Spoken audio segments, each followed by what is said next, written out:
بیٹا السلام علیکم ورحمۃ اللہ۔ بیٹے جہاں تک ان اصطلاحات کا تعلق ہے، فراست فلسفہ میں تعقل کے معنوں میں استعمال ہوتی ہے، لیکن فراست تصوف میں تزکیہ کے معنوں میں استعمال ہوتی ہے۔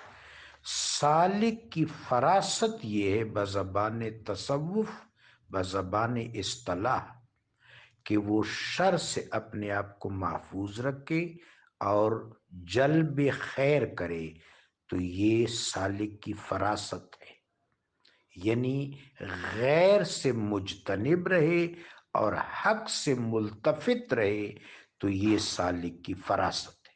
سالک فراست سلوک میں، طریقت میں اور معنوں میں استعمال ہوتا ہے، اور تفلسف میں اور معنوں میں۔ اگلا جو یہ لفظ ہے، میرے خیال میں آپ حدث کہنا چاہتے ہیں، حدث، ہا دال سا، حدث۔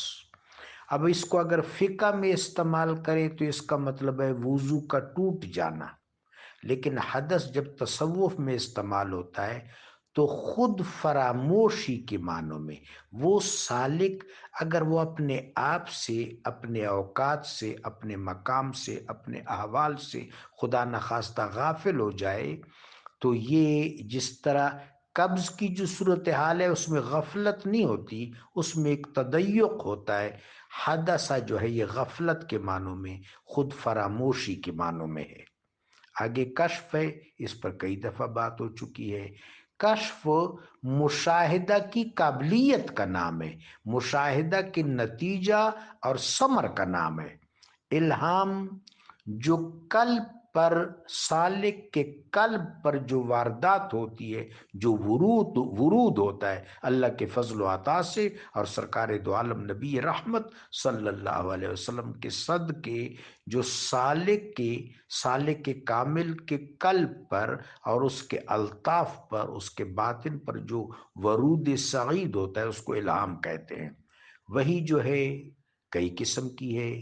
وہی جبلی، جس طرح شہد کی مکھی کو وحی کی جاتی ہے، اس طرح وحی فطری، جس طرح تمام چیزوں کو تکوینی وحی کی جاتی ہے۔